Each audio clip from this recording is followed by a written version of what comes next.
week's talk of our Midwest talk episode about the episodes of Midwest stuff that goes on in the Midwest. Awesome. I Well, fear if I was going to start stuttering and screw up the intro, I was really going to screw it up. But this week we're going to talk about Subject 2, which I know little to nothing about. But Lindsay has done a couple Subject 2s, and Dylan has even more to say about Subject 2. And he has more than the average bear to say about the whole Subject 2. yeah, I mean, I've got some opinions about it that we can get into. Yeah, and I think the main question is subject to right for you as a new investor? And this is something I would talk about, Jack and Bill and I. And Jack, since you don't know much about subject to or creative financing, which is like just a subsection of subject to, um, how do you feel about creative financing? I mean, if the opportunity presented itself, I would be interested in it. But it's for me in the area I'm in. I've never really thought about presenting it, offering it as an option, and I don't know. Maybe it's just me getting my own way, but I just feel like for properties that would go fall in the conventional atmosphere, like your more used to being seen financing options, that the owners probably aren't interested in subject to.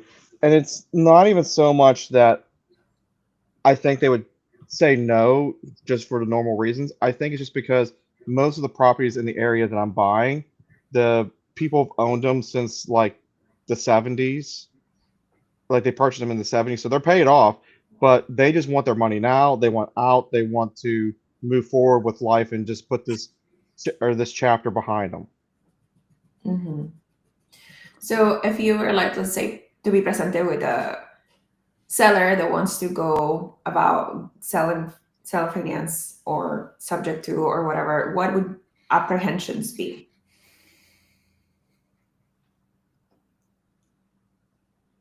If Jack, I any? think that one's for you. Yeah. Oh, like I said, the most of the owners that I'm buying stuff from now, they just want their money and they want to move, across usually somewhere down south. They don't want to stay in the area, and they just want. It's not so much that they're worried about their children and their financial situation. They just want the money so that they can live the rest of their life off of it. Yeah, but would you be scared of anything? Like, let's say you did find a seller that was willing to do seller finance with down payment, a monthly payment.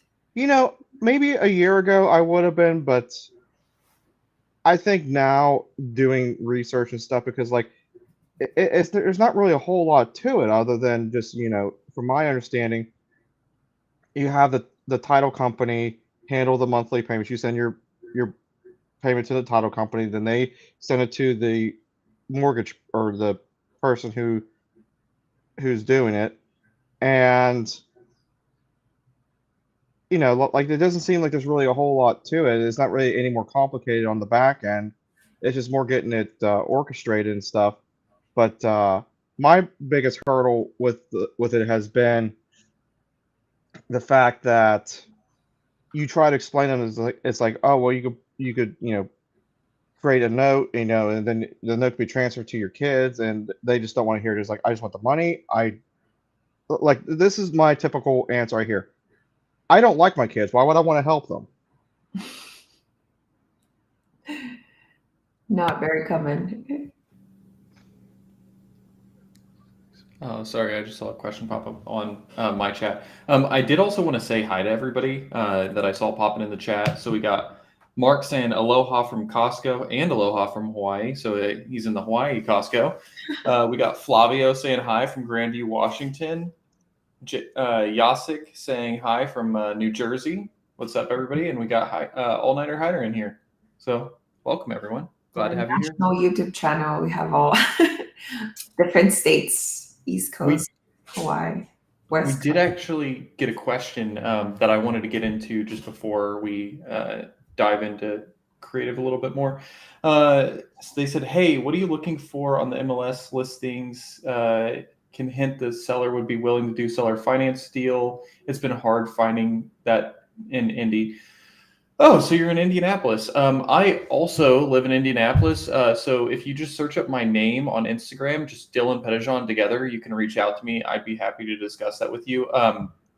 If you're an agent or you have an agent that has access to the MLS, you can search the descriptions for words that would indicate creative financing, like seller carryback or seller finance potential, or seller is willing to carry a note. There's a few different ways you can phrase that.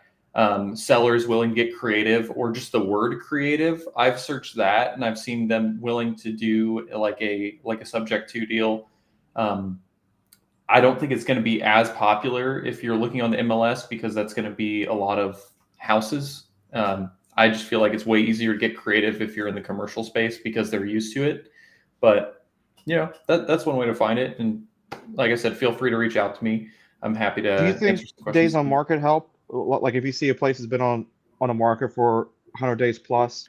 Yeah. So I didn't think I was going to say anything positive about subject to or creative financing right off the bat, but I do think that if you are looking at properties and you're trying to find something that you could offer like a subject to or some sort of seller carryback option, and all seller carryback is when you close, the seller also gets a note that they hold and you owe them that money, and then you have some third party company that is managing the payments between the two.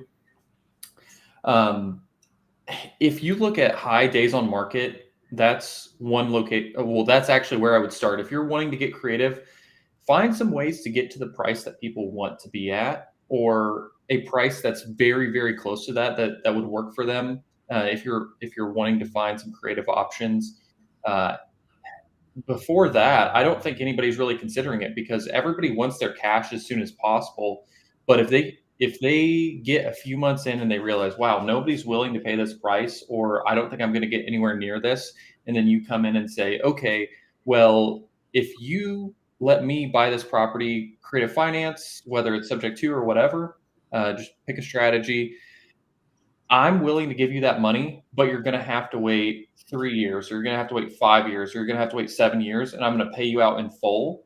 But between now and then, I'm going to have a note with you, or I'm going to take over your mortgage, or whatever you end up deciding on terms wise, that essentially benefits you as the landlord interim until you get to balloon them out within whatever term you set. Generally, I'll do like 5 to 7 years is what I tell people. Yeah, and also there's a Zillow section tab that you can just look for sell by owner, so the owners can list their houses without any realtors as well, and then you get their direct phone numbers, and you can start inquiring. Maybe you're not sure about seller financing, but like you can start practicing what your dialogue is going to be to an actual seller, because obviously if you're looking at MLS, you're normally working to a realtor. So realtor does telephone with the other realtor does telephone with the seller. So, and then there's like less, there's more nuance to like talking to 4 people versus talking to 2 people. And then if you don't feel comfortable talking to a seller, that would be a good start point. I'm like, hey, I saw your listing on Zillow. Talk to me about this property. Why are you selling it? Blah, blah. And they'll most likely tell you what they need in terms of seller financing. If they're selling for sell by owner, then they're looking most likely for something creative as well.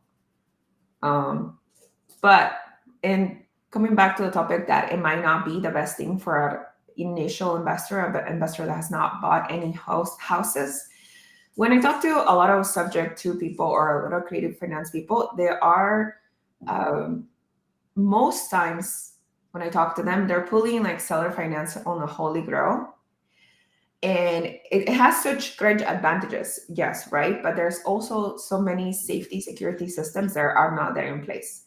When you do go through a normal conventional transaction in which you go and apply for a mortgage to a lender, you get pre-approval opinion, the bank sends an appraisal, you have to have an inspection, you have to they're required to have homeowners insurance.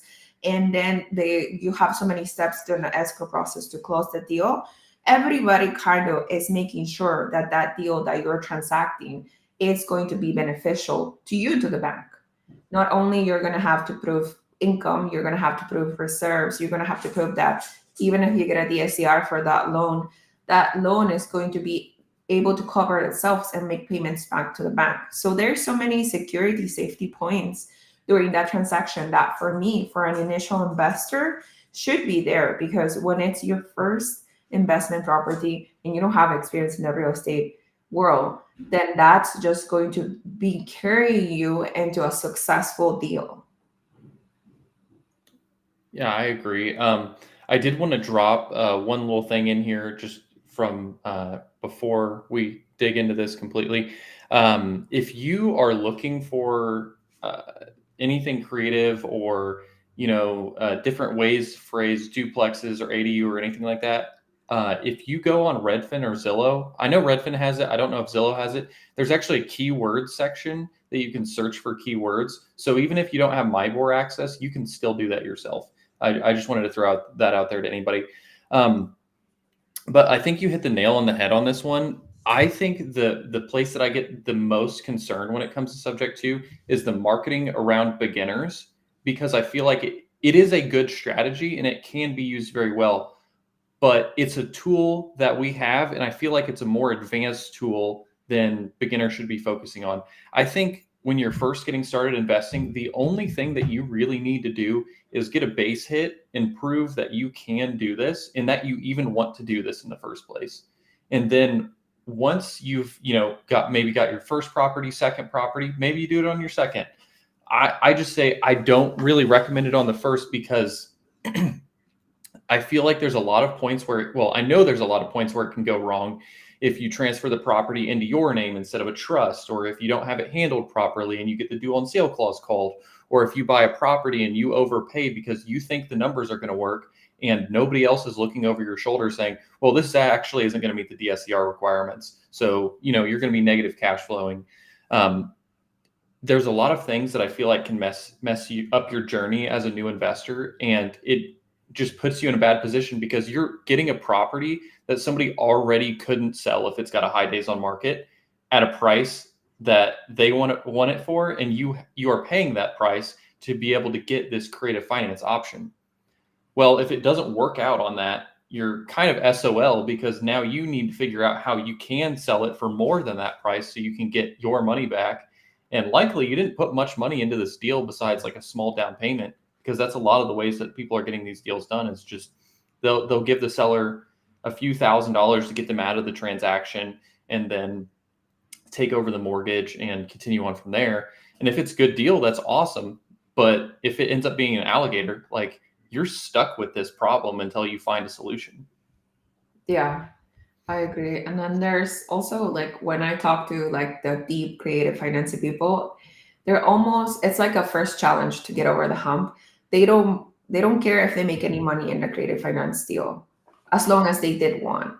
It's like they just want to get over the hump. Like, I don't care if I get this house and I don't cash flow at all. I just want to make sure I do a creative finance deal, because this becomes such a like hype kind of cult mentality in a way of like, oh, I just want to do creative because I don't have to rely on the banks, and I don't have to prove income, and I don't have to do this, and I don't have to show my W-2 or anything like that. So no, I agree. I feel like it's, instead of treating it like a tool in your toolkit, they treat it like this is the only tool that should be used, and we need to use this on everything, where there are opportunities that I think you can just go ahead and use conventional financing, and it's going to make perfect sense. And that's actually going to be the easiest transaction to close with the seller. Maybe not from like a paperwork perspective and everything, because you have to deal with banks and all that if you're doing conventional, but from the seller's perspective, getting them to agree to a certain price over just saying, well, I just really want to do creative, so I'm going to do nothing but creative offers. Like, what if we're sending conventional offers that work for us, creative offers that work for us, and it's just another option that we have available, not the only thing to solve the problem? I think that's a really important distinction, because a lot of the people that I've talked to that do creative, it seems like that's the only strategy they ever try to use.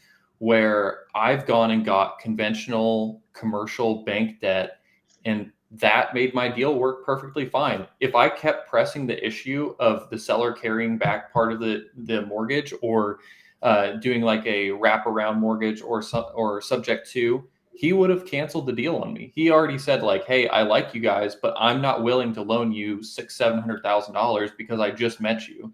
Like, if you want to buy it, you want to buy it. If you don't, you don't." So, I mean, there's a time and place to use that tool. Well, to loop back into what you were talking about before, Dylan, there's keep in mind, like, there's like the community, the Pace Morbid community is kind of focusing only on subject to, like you said. But what they tend to forget is you have people on the other extreme, like Dion McNeely, who have only done conventional, and just doing base hits and stuff, and are now financially free. So there isn't a right or a wrong way. There's just a right or wrong way for you.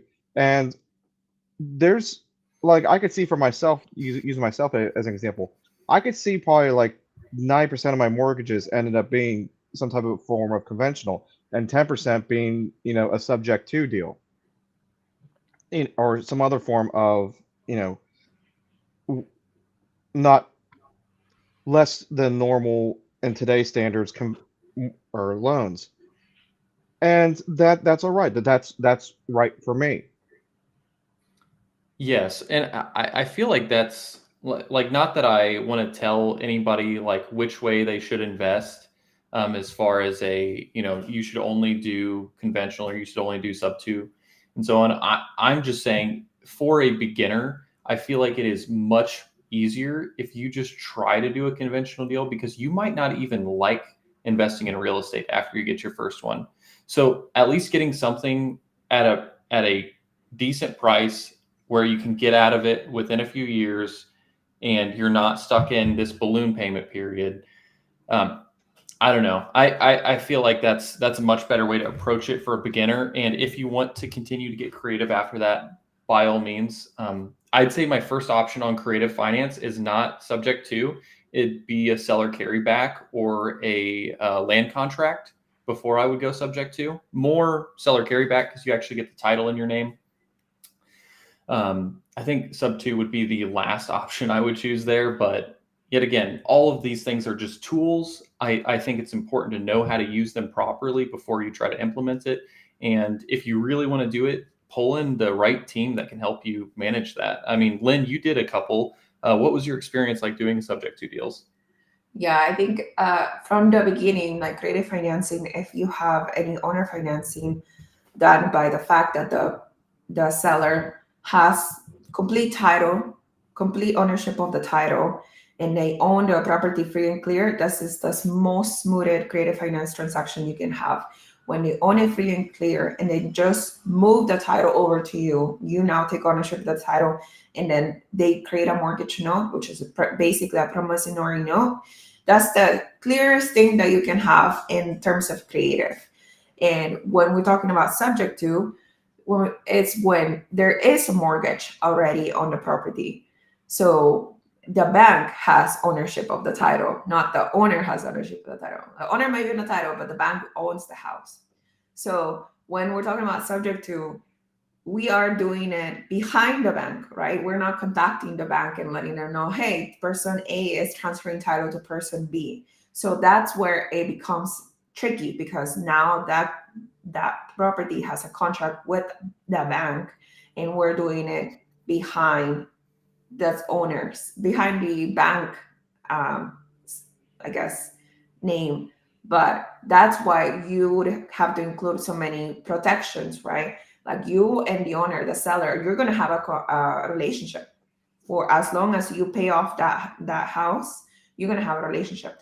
They're going to be on the title. They're going to be on the homeowner's insurance. For example, when you transfer the homeowner's insurance, most homeowner's insurance will notify the bank that somebody has been added to the insurance. Now, that could trigger the bank to basically have like a red flag on that loan. Like, why is somebody else being added on the homeowner's insurance? That's a possibly way of creating or pulling that due on clause sale, the due on sale clause, sorry. And then what happens when if that bank decides to pull that their right, which is like if you transfer ownership of the title, then you are supposed to pay off the house, the loan, right? So what happens then? That's a scenario that could usually happen. And then if you go into the subdue blocks, the things like that have happened in the past. So you as the buyer, now you are significantly more risk because of going the unconventional way. And then also, if that person, the buyer, files foreclosure or files bankruptcy at any point in time, you also become not liable to pay off the loan or need to despair to go close the transaction. So those are two specific scenarios in which you're going to be at risk. And then you have to know going into that transaction that those two things could happen. And then so establishing that relationship with that seller, having complete transparency, like establishing an escrow from that. So your payments don't go directly to the seller. So you're not actually not knowing where your payments are going. It's doing that could save you. Having a like homeowner's insurance that adds the buyer and the seller both into the homeowner's policy and send it to the bank also can help you. But there are so many things that you could do. Like you can open up a trust, like Subdue many times actually recommends that. That's a little bit on the junky side, but you can also do that to protect that asset. Yeah, from my understanding, the strategy I've seen a lot of people using is putting the property into a trust, and then essentially it's not supposed to be able to be called due to some legislature there is around that. But somebody was saying if it's a land trust, there can actually be problems there too. Another thing I wanted to add before we get into some of the comments, because I see tons of comments on the side that I just want to go through. Some loans are actually assumable without having to do subject to. Like VA loans and FHA loans, you have to ask, but I believe that both of those types of loans are assumable. Now, it depends on how you're going to use the property, of course. But if you're moving in the property, then moving out later, and you can assume the loan and, you get a house for a few $1,000s down, somebody can move out of it, you solve their problem, you live in there, and then you move out after a year or two or a year or so. I mean, that's awesome. You just found another way to pick up a property. That's creative finance, but it's actually like the bank is the one okaying you being able to do that transaction, and they're legitimately transferring the mortgage into your name. So I think that's another really good option. So I got a question about that. Let's say the property is owned free and clear by the owner, but they have I forget exactly the terminology for it, but basically they have a protection thing so no one can transfer the title in their name. So but basically the courthouse would call the person. I'm assuming you can work around it. It's just an extra piece of paper or something. Is that correct? Like they have title insurance that, like, every time somebody tries to transfer name or title, they would just alert the owner. Yeah, so it's something like it's something like that. Yeah. It's not like a trust or anything like that, or like it's in an LLC or anything like that. No. I mean, like it's not. It doesn't have to do anything about LLC and all that kind of stuff. It's run through the county. So like, if they see that the property comes, like certain titles come up for sale or being transferred, it pings them and notifies the owner. I'm sure that the owner can just call the county and have that service, revoke or stop I don't know. I do know that's the easiest situation to get. If you want creative financing and they own it free and clear, that is the easiest way to do it. Yes. You know what? I'll give you 15% now, and in 5 years, I'll give you the rest of it, and I'll pay you the price that you're wanting. Yeah, even if they have a mortgage in their name and they own like $10,000, and then you decide to put a down payment $10,000, cancel the mortgage out and then you start doing payments to them, like that's still mostly free and clear, like that title. So like that would be easy. But it's when you're getting into these mortgages that are underwater, right? The property is Mhm. it's basically worth 280 and the mortgage is for 300K, which are majority of the BA loans that are used, right? So BA loans, you don't have to put any down payment. Even closing costs can be rolled onto that loan. So most of these loans are underwater. And then we know that BA people that are working in the army or any type of other service, then they move consistently. And then some people do not care. That's why they target BA loans so much. So, but the problem is that now, like Dylan said, you can usually assume the loans, hopefully, but what if that's not the case? Yeah. Do you guys want to get into some comments now? Because I see we're missing like a ton of comments on the side. So Hyder said depreciation recapture is what's selling the note. Carrie, in my case, and the seller is my old boss. So we have a good rapport built already. Yeah. Yeah. No, that's awesome. I see Mark on the 6-7 stuff. I still don't know what this is. I feel like I'm old now because I just don't know these things anymore. Lynn, you said it's like nothing, like it doesn't mean anything. Yeah. Okay. Then Troy says, I see what you're saying. Sometimes a property will not qualify for conventionally, no matter what the seller thinks, because they have poorly operated. Yes. And I feel like you see this a lot more in commercial, which is why it's easier to get that done in commercial. Like if you have somebody that their form of accounting is a piece of paper, which was the way my transaction was. Luckily, I had a local community bank that was willing to underwrite the property just based on existing rents without like needing in-depth P&Ls. But yes, you will run into that a lot, which is why it's so much easier to get that kind of financing done in commercial real estate. I've also seen in the residential real estate, if your property has foundation problems and that was found upon inspection, then they will not fund the deal. So if I've seen that advertised as like open to creative because foundation would not qualify for a conventional loan.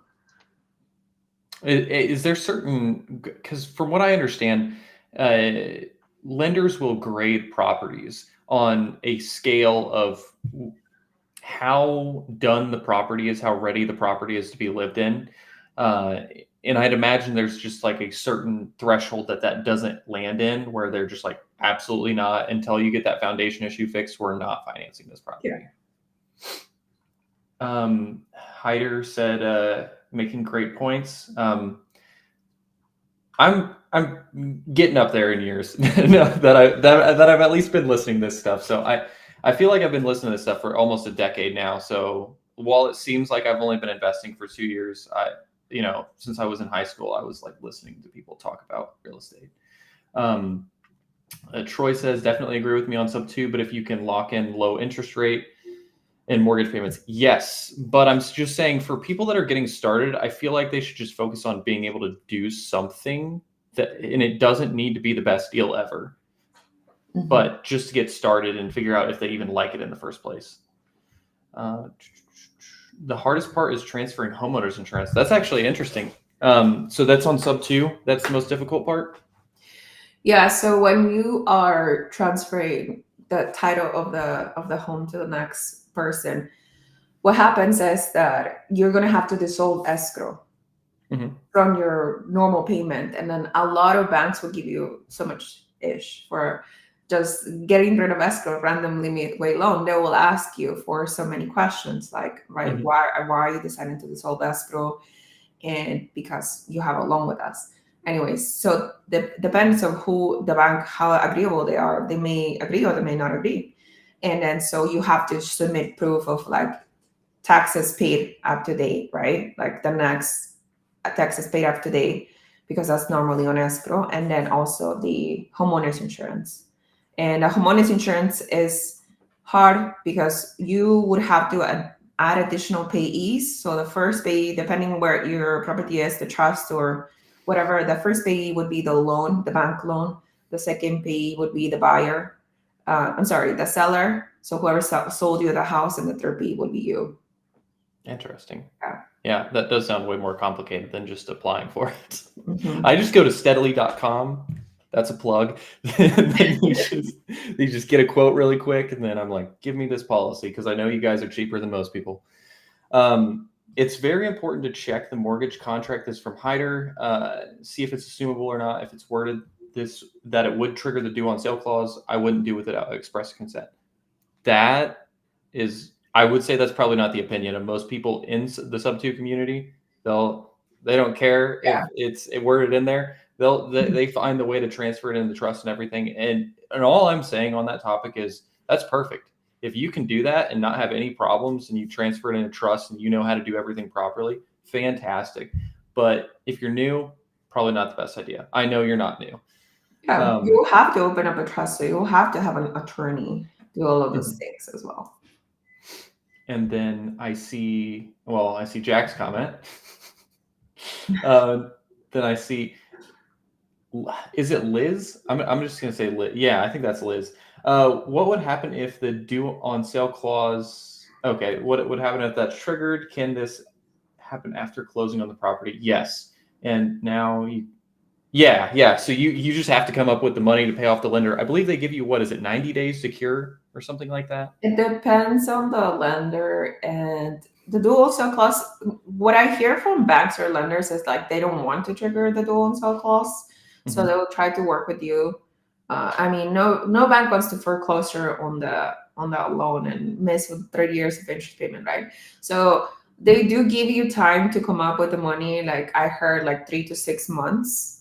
But they also, the sub2 community has come up with this new insurance too, due on sale clause insurance. So I don't know how that works. I never purchased it, but it's the type of insurance that in the occasion that the bank does call the due on sale clause, they will pay out. But I don't know anybody that's used it. I don't know how that came out to be.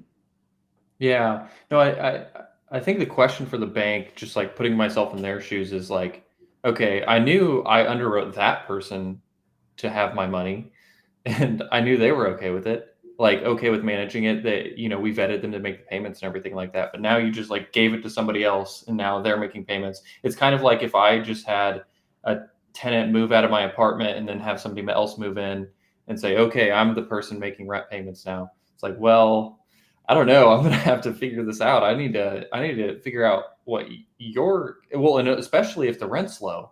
Like, what if the rent's $900 and I know I can get $1,500 right now? Like, no, you're not. You're getting out of there because I'm gonna take that 3% interest rate. I'm gonna crank that up to 7.5, Yeah. and I'm gonna give that money to somebody else. Mhm. And then,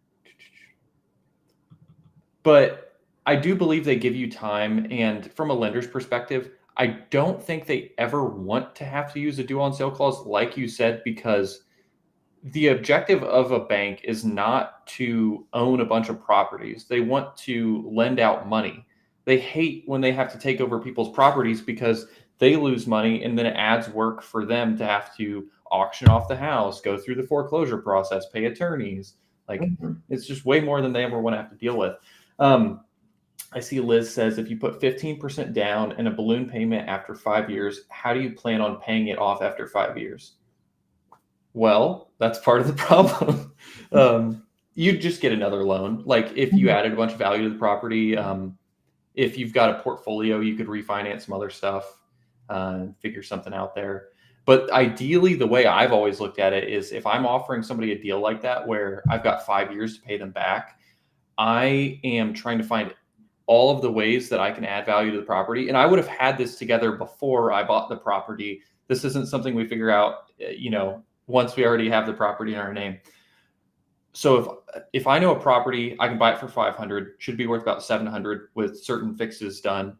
Well, I'm going to do everything I can to make it worth that 700. And then I might refinance them before that term is up. If I gave them a good rate and price, but you're probably just giving them a good price, really bad rate. And what I mean by that is, if going rates are 7, we might be giving them a 3 or a 4, but we're giving them exactly what they asked for. I'd term that out all 5 years. I'm holding that because I know it's going to cash flow better. And then when refinance comes up, hopefully rates are better. Yeah, you can either refinance or sell. That's the only 2 options that you have. And obviously, we don't know where we're going to be in 5 years. Hopefully better, but it could be worse. So we can never foresee. I think the only thing that you can underwrite for is the amount of cash flow you're going to get monthly from that business, from that property producing income, right? So if in 5 years you're going to get, I don't know, $10,000 in cash flow and $30,000 paid down on that loan, that means you have an additional $40,000 in your pocket, and hopefully that would be enough for you to refinance at the better rate, or that would be enough to cash out of the property if you decide to sell. Mm-hmm.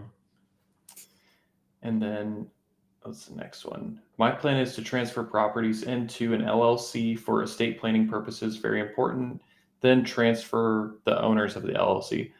Hyder, I would talk to an attorney about that. I have a feeling transferring into the LLC, if it's your LLC that you're a sole owner of, I've heard they have different opinions on this, but if it's a partnership that's taking over it, I think that can trigger the due on sale clause. But I feel like this is very nuanced depending on which bank you're with. I would really talk to an attorney because we had this conversation yesterday in the Gen Z chat that we host at 11 a. What is it? 11 a. Yeah, it's 11 a.m. EST on Saturdays, and I believe the consensus was you need to transfer it into some sort of trust, and that land trust can actually have issues that may trigger due on sale clause. I'm not an attorney, but I would defer to one for that. Yeah, because I know even if you are the sole owner of the LLC and you're just transferring into your LLC, you can still trigger the due on sale clause. But the banks will ask for ownership of the LLC. If you have 90% ownership of that LLC, then that means the loan was just transferred in your name. Most likely won't cause any problems. But yeah, that's definitely talk to an attorney. I agree. I am no expert in this stuff.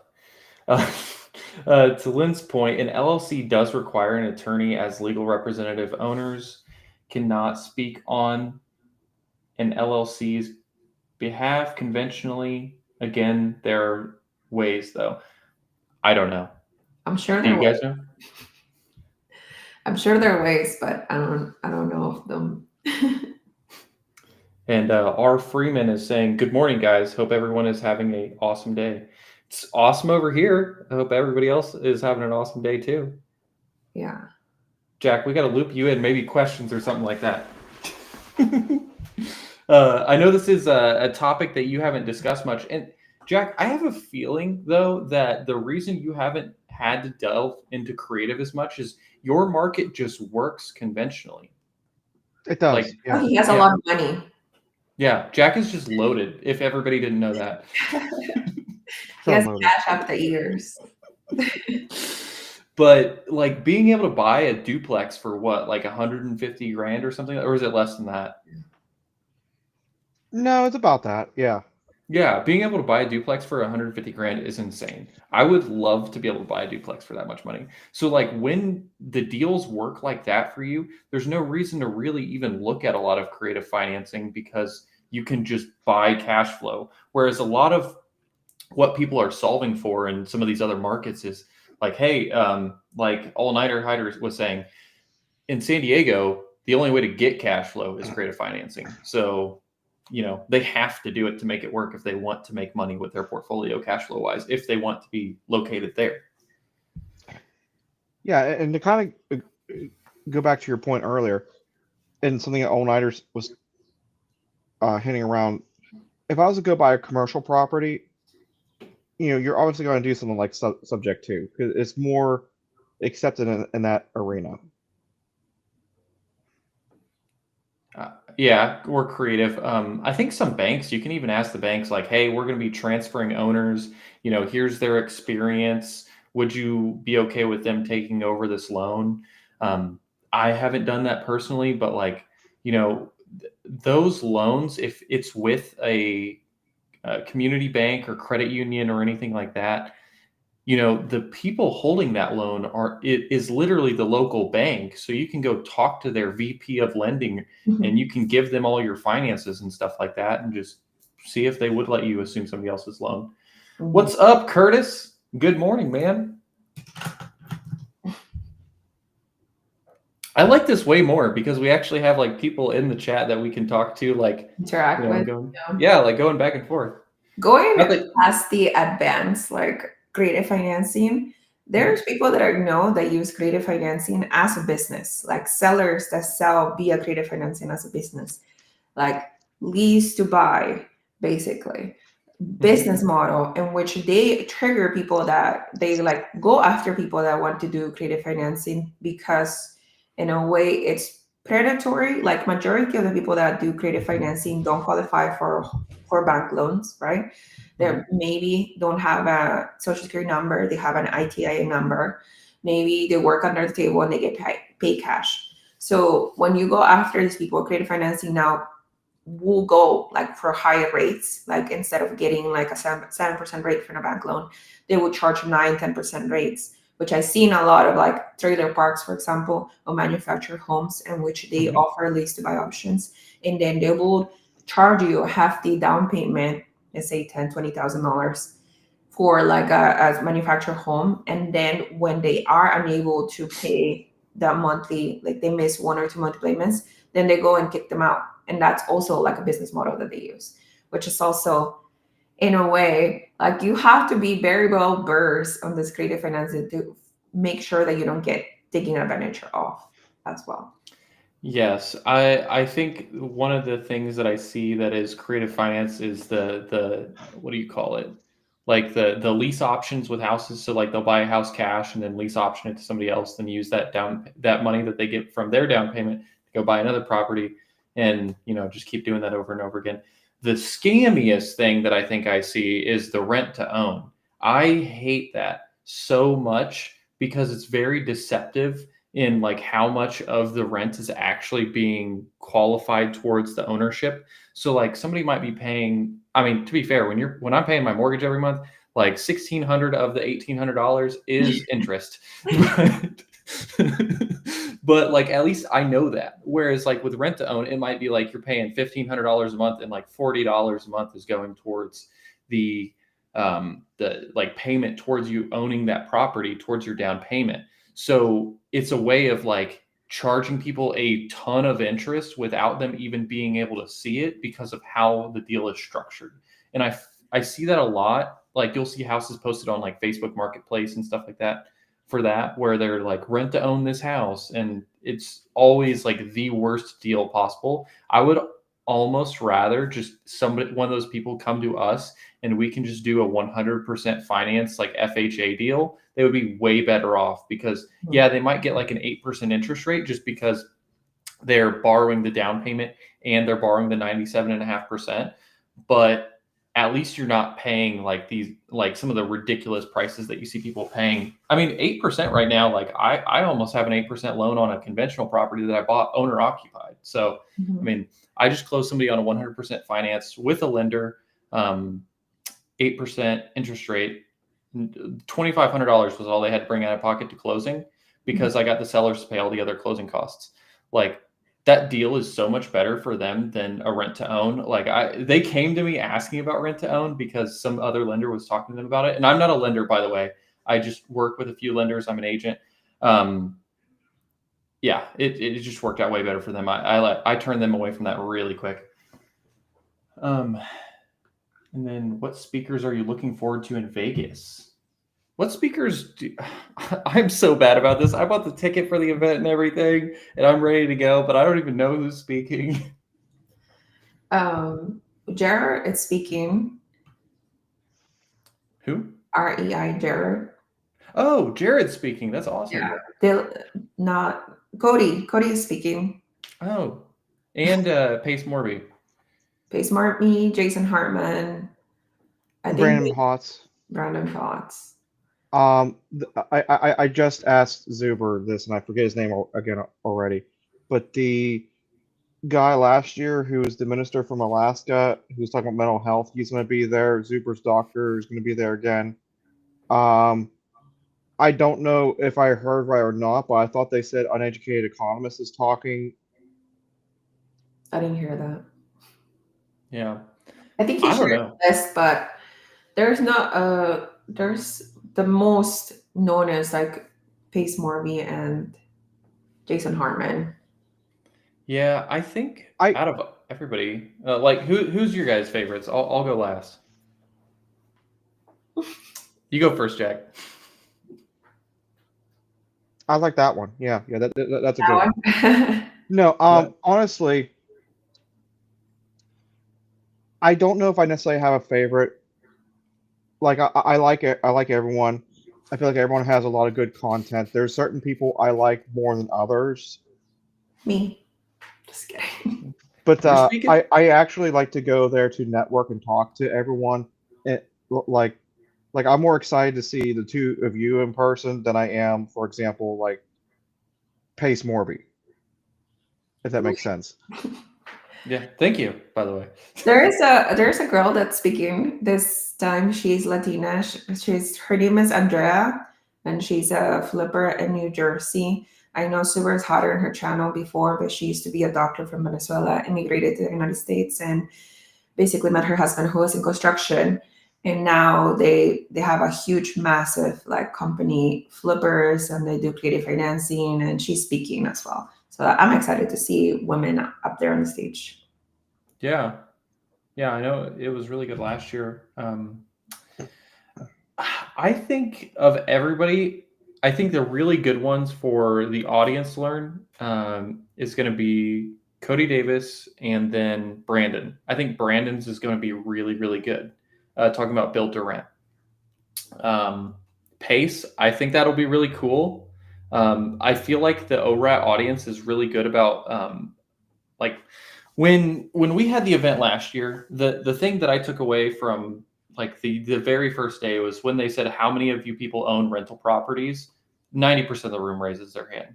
So I at least know most of these people already have deals, and I think it's good for them for them to be exposed to more ideas about how to get things financed.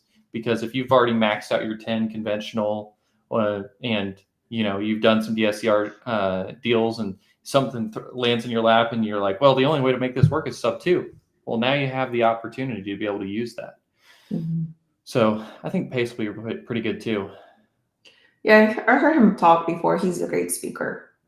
Really great speaker, actually. Yeah. I think that's why his community is Gator, right? One of his communities is Gator. Oh, he has multiple communities. Yeah. He really great speaker. Mm-hmm. I would say like one of the better speakers that I've heard talk like at an event. But I think those three will be my favorite, just because I really like the commercial side, and I do like everybody getting more exposure to commercial through Cody, and then build to rent. We're adding more supply to the market, so anytime somebody comes to you and says, "Oh, you greedy landlords, you're taking away some supply from people that could be owning these houses," it's like, I built all these houses. What are you talking about? I didn't take anything from anybody. Right. I made a house erupt from the ground over here. Yeah. I built these 4 houses right here so people could live in these.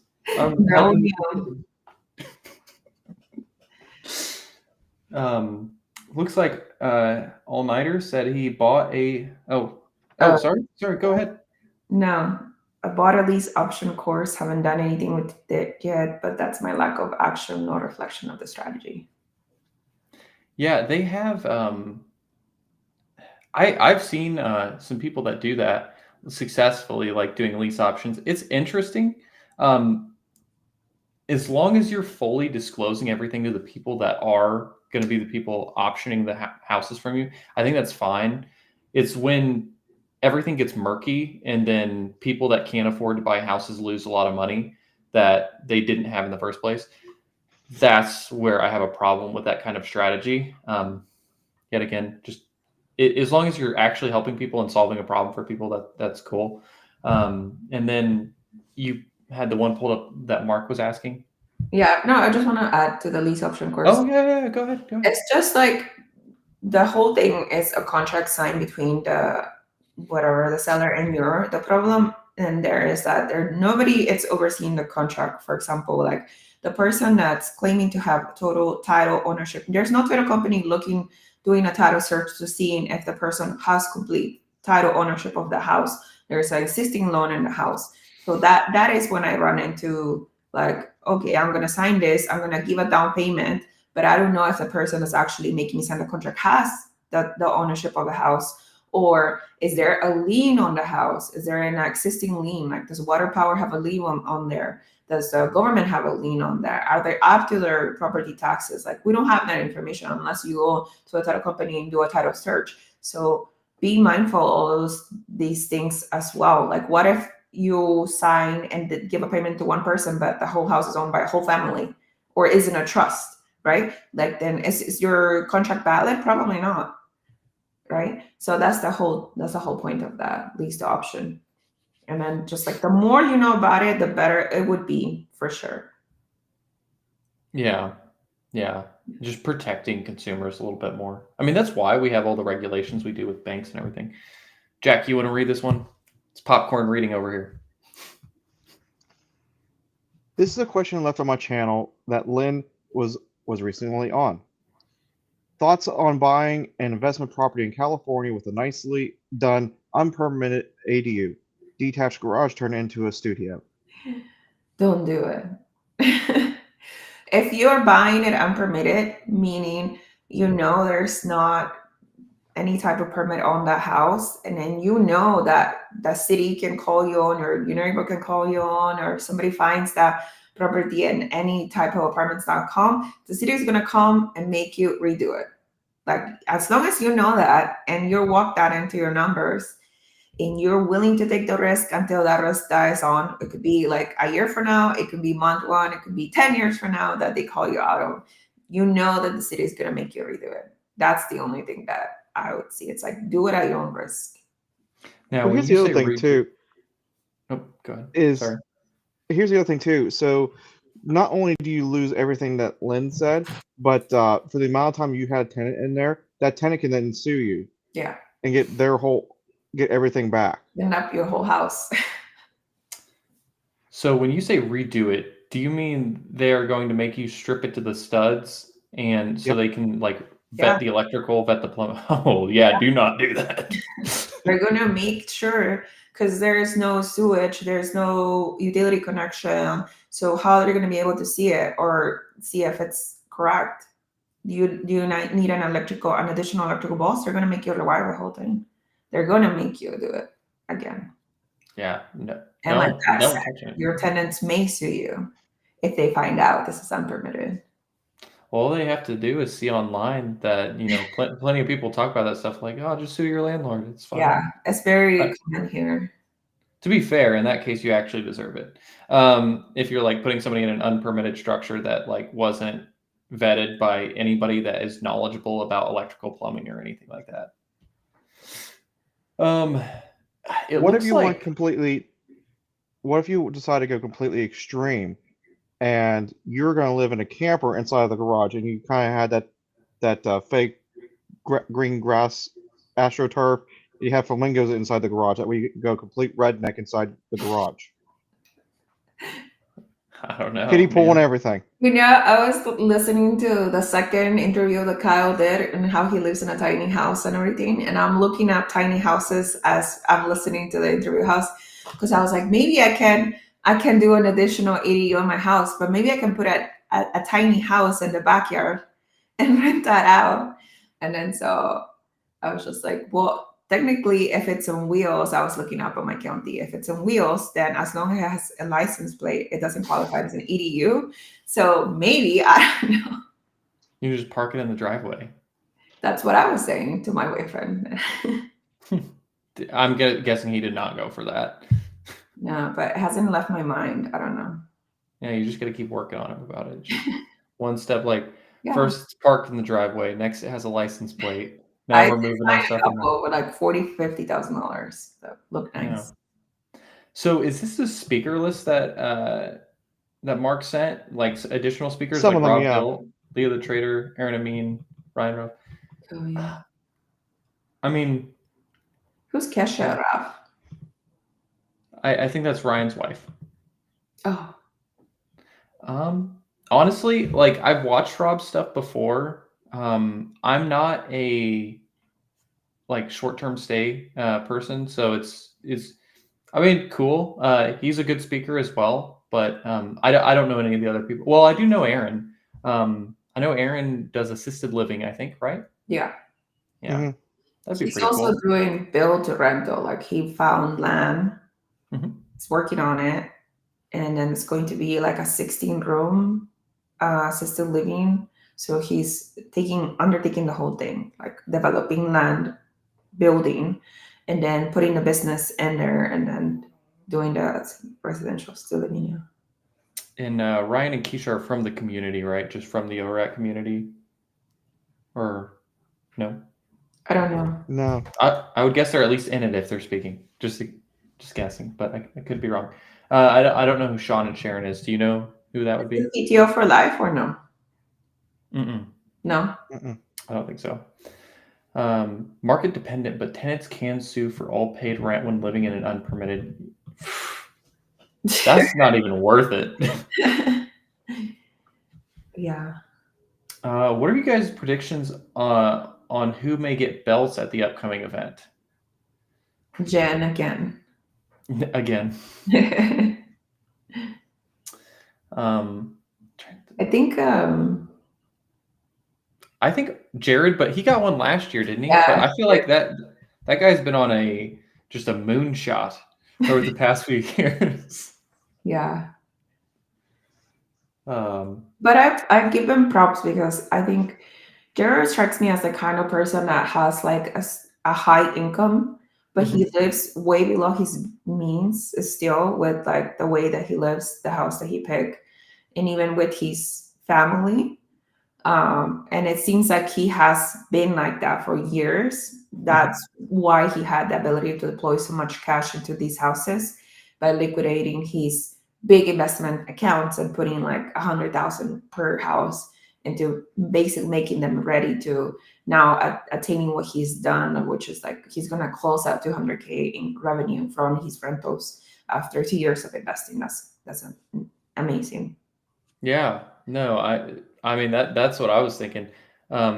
Yeah, I believe he has like a tech job or something like that, and he just seemed like somebody that just invested a lot of money and then eventually heard about real estate and was like, well, I do have these big retirement accounts, so let's start getting to work Yeah, because it's that's going to be way faster to retire this way. I don't know who else I would think of. I'm trying to think of somebody that like since obviously last. Mark, the financial I part. think Lynn. Yeah. Me? Yeah, because you're in the Women of ORAT. You host the thing with Vince, the out of state investor group. You do, aren't you a part of another accountability group also? Yeah, but that's not with school. But the women over at I don't go that much. Oh, you're one of the co-hosts. No. It's Jen and Amelia. Oh, maybe Amelia will get a belt. Yeah. See, I'm not thinking about people that have like have done well and they're continuing to do well. I'm thinking about people that have had like a large change in like what they've done. So like that's people going from 0 to 1. Like we convinced somebody to get a property finally and they're on the ladder, or like somebody that went from like 1 to like they've done something fantastic. And it doesn't have to be like I went from 1 to 10 properties or something like that, but just in a big advancement for you is what I feel like they seem to be around, and the community realizing that. I don't know. For I'll sure. think on that, Mark. Right? Old guy, REI. Yeah, isn't he selling one of his houses because the gun lady house, I believe. I've heard about that one, and it sounded like a nightmare since I first heard about it. Yeah. Yeah, I wasn't gonna say where Jared worked. I knew the name. I was just gonna say tech, and I'm gonna leave it at tech. But if somebody sees that in the comments, that's on you. He said high income, that's it. We said high income, that's it. But no, that's awesome to hear. I mean, he seems like that type of guy, anyways. Like I liked him when I first met him at it was the Denny's meetup it was either Wednesday or I think it was Thursday because Dion was sick and then Mike hadn't made it yet because I think he was driving or something like that. And then we had the person come in there just like yelling at the manager. Do you remember that, Jack? Yeah. That was crazy. Yeah, and then Cook was going to start a fight with him, and the manager was trying to calm him down. Yeah. Oh my gosh, it was crazy. But just to like cap off the whole creative finance topic, I think the consensus that we had, Len, and you can add to this, is just it's a tool that can be used, but it's probably not for beginners, in Mhm. my opinion. It is definitely an advanced tool. And then don't be afraid of conventional transactions. They're account for like 92% of all transactions. There's a reason for that.